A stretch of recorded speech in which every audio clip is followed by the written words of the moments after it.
Hi guys, आप देख रहे हैं मनीष जौहरी ब्रिजवासी ब्लॉग और welcome to Manish Johari Brijwasi blog. और कैसे हो मेरे नटखट मित्रों, आनंद में हो? हाँ, प्रभु की पूर्ण कृपा है, प्रभु की पूर्ण आशीर्वाद है, प्रभु की पूर्ण कृपा है, प्रभु की दया है, प्रभु की अलौकिकता है, प्रभु की भक्ति का रमण है सबको। और आनंद में हो। नटखट मित्र का मतलब समझते हो आप? नटखट मित्र का मतलब होता है कृष्ण, कान्हा, माधव, मुरारी, वासुदेव, कृष्ण। ये होता है नटखट मित्र का मतलब। तो वो हो आप हमारे लिए, हमारे समक्ष, क्योंकि हर जीव में, हर कण में, हर एक एक जर्रे जर्रे में, सब में प्रभु विद्यमान है। विद्यमान का मतलब साक्षात्कार है। साक्षात्कार का मतलब समझते हो? प्रस्तुत है, उपस्थित है। तो ये है इसका। तो आप सब मेरे वही हो, मैं सब में उसी को देखता हूँ, उसी का चित्रण करता हूँ, उसी का साक्षात्कार करता हूँ, सबको नमन करता हूँ। आप सबको मेरा नमन है। और दूसरी बात है कि भक्ति की शक्ति, आज का अध्याय है भक्ति की शक्ति। तो भक्ति किसी भी उम्र में, किसी भी पद पे और किसी भी ओर हो सकती है, इसका कोई और छू नहीं हो सकता। भक्ति किसी समय भी, कहीं भी, कहीं प्रकार से भी जागृत हो सकती है, किसी के मन के अंदर भी। भक्ति एक ऐसी चीज है, व्यक्ति को अपार शक्ति प्रदान करा देती है। अपार का मतलब पूर्णता से। ऐसी शक्ति विद्यमान हो जाती है इंसान के अंदर, साक्षात प्रभु ही उसके अंदर विराजमान हो जाते हैं। जैसे कि लोहे से, स्पर्श से, लोहा माने आयरन, लोहे का स्पर्श पारस से होते ही वो भी सोना बन जाता है। इसी प्रकार से मनुष्य भी उस पारस से, उस ऊपर वाले ठाकुर जी वो पारस हैं और हम लोहा है। जैसे ही हम उनके पास जाते हैं, पास जाने का मतलब भक्ति के साथ उस मार्ग पे चलते हुए, उनको प्राप्त करते हुए और उनकी सानिध्यता से छुअन पाते हैं, छू जाते हैं, तो हम भी सोना ही बन जाते हैं। तो ये है भक्ति की शक्ति का परिमाण। तो वो कैसे देते हैं हम, उसकी प्रस्तुति करते हैं आपके सामने। जैसे कि भक्त प्रहलाद, कितनी अकाट्य भक्ति थी, जिसको कोई काट नहीं सकता था, खूब प्रयास करे काटने के लिए।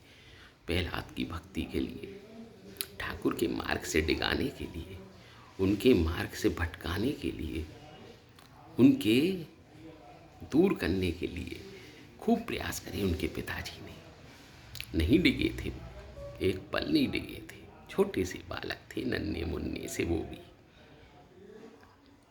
अखंड भक्ति थी उनके अंदर भी प्रभु नारायण के लिए।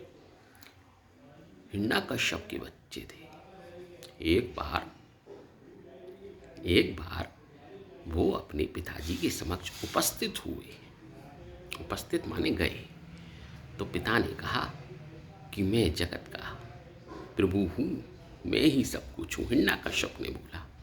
वो बोले नहीं, नारायण है जो कुछ भी है, उन्हीं के सानिध्यता के साथ ही सारा संसार चल रहा है। उसको गुस्सा आ गया। बोले जाओ, इसको सांप की बंद कोठरी में पटक दो। उसको पटक दिया बालक को।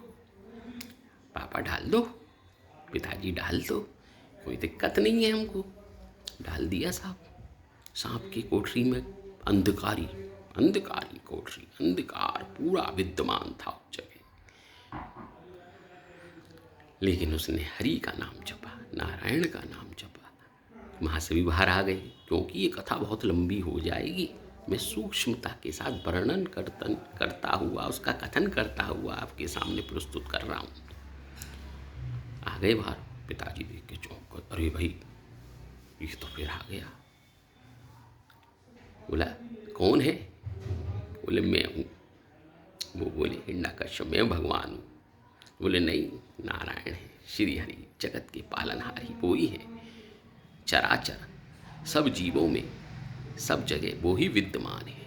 बोले डाल दो इसको पहाड़ के ऊपर से नीचे, फेंक दो। फेंक दिया, समुद्र में समा गए। ठाकुर जी ने फिर बचा लिया, अपनी गोदी में लेके ऊपर आ गए, छोड़ दिया। फिर और हरि कीर्तन करने लगे। तो प्रभु लास्ट में कई बार कई प्रताड़नाएं थी। लोहे की कढ़ाई के अंदर खदकते हुए तेल में डाल दिया, उससे भी बाहर आ गए वो। फिर साहब लास्ट में होलिका जी लेकर बैठी कि मैं मार दूंगी, मेरे को ब्रह्मा ने वरदान दिया हुआ है, मेरे पास दुशाला है, मैं आग में नहीं जलूंगी, मैंने अखंड तप किया है ब्रह्मा का, अखंड तप, नहीं जलेगा। मैं लेके बैठ जाती। तो बैठ गई गोदी में। बैठने के बाद पहला वो जल के भस्म हो गई, क्योंकि उस भक्ति में और इस बालक की भक्ति में जमीन आसमान का अंतर था। ये निष्काम भाव की भक्ति थी प्रहलाद की, और उसकी काम वासना के भाव की भक्ति थी, काम के भाव की भक्ति। काम का मतलब जिज्ञासा, किसी चीज की प्राप्ति पाने के लिए। तो ये दोनों भक्तियों में बहुत अंतर होता है। भगवान को तो सब पा लेते हैं, भक्ति तो कई राक्षसों ने भी करी है, कितनी सबों ने करी है, लेकिन अंत में उनका अंत सब आप जानते हैं, आप उसको समझदार हैं। क्या समक्ष प्रस्तुत कर सकता हूँ मैं आपके। फिर लास्ट में बालक आ गया, पिताजी और गुस्से में हो गए, हा हा हा हा करने लगे, ही करने लगे, चिल्लाने लगे, कहाँ है तुम्हारा भगवान, तुम्हारे में? तो बोले हर जर्रे जर्रे में है। तो बोले इस खम्भे में भी है? बोले हाँ इस खम्भे में भी है। तब प्रकट हो गए श्री हरि विष्णु नारायण, नरसिंह रूप लेकर प्रकट हो गए। देखते ही देखते उसकी हिरण्यकश्यप की खोपड़ी खराब हो गई। देखते घबरा गया, भाई उस रूप में मुंह से अग्नि निकल रही है, ज्वालाएं निकल रही है, नरसिंह अवतार थे, 4 भुजाधारी, और चिंघाड़ते हुए शेर की दहाड़ में आ गए, प्रकट हो गए प्रभु भक्त के पालक के। सब प्रकट होने के बाद उसको ले लिया अपने कब्जे में, आजा, और लेकर बैठ गए देली पे, और लेकर आ गए उसको, और अपने नखूनन सेवा को फाड़ दिए पेट को, हिरण्यकश्यप के मार दिया। क्रोध और बढ़ गया, ज्वालाएं और जागृत हो गई, मुख से निकलती हुई प्रचंड वेग के साथ चल रही है ज्वालाएं। कोई भी उनके समीप जाने में घबराए। बोले नारद मुनि बोले हम भी नहीं जाएंगे उनको शांत करने के लिए। लक्ष्मी जी बोली मैं भी नहीं जा सकती हूँ, जबकि पत्नी है, जाना चाहती तो वो भी जा सकती थी। भोलेनाथ नहीं जा पा रहे, ब्रह्मा जी नहीं जा पा रहे। तो साहब वो बालक बिगड़ डरे हुए, वो छोटा सा 7 साल का था, बिगड़ डरे हुए चला जा रहा है नारायण के पास। घबरा नहीं रहा है कि मैं मर जाऊंगा, मैं कट जाऊंगा, मैं जल जाऊंगा। वो पहुंच गया, और कितना आनंददायक दृश्य था वो उस समय जो उपस्थित था, जिसका वर्णन होता है कि प्रभु ने उसको अपनी गोदी में ले लिया और अपनी जीभ से उसके गाल को चाट रहे। कौन? जगत के पालनहार श्री नारायण हरि विष्णु। इस कथन से मेरी आंखों में आंसू आ जाते हैं। ये होती है भक्ति, सत्य भक्ति, निष्ठा से, निष्काम से भक्ति प्रदान होती है, जो कि प्रभु की सानिध्यता से ही प्राप्त होती है। अभी आप क्या हो समझोगे नहीं कि भक्ति की परिकाष्ठा क्या होती है, प्रभु की सानिध्यता की पराकाष्ठा क्या होती है। हम तो उसी में रमण करते हैं भगवान की भक्ति में, जब उसकी कृपा होती है, जब उसकी दया होती है, जब ही प्रभु का सानिध्य पा पाते हैं हम सब। भाई निष्काम काम की भक्ति करना बड़ा कठिन है।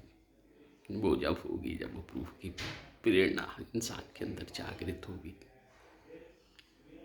अगर मुझे मेरा आपको ये अच्छा लगा हो कथन, मनन, चिंतन, वर्णन सूक्ष्मता से बताया है, क्योंकि विस्तार से बताएंगे तो पूरा दिन लग सकता है इनका, लेकिन गुणानुवाद खत्म नहीं होगा प्रभु की भक्ति का और उस चरित्र का, प्रहलाद की और नरसिंह रूप अवतार का। जय सिया राम, जय राजा राम। अच्छा लगा हो तो लाइक करें, कमेंट्स करें, शेयर करें। जय जय सिया राम।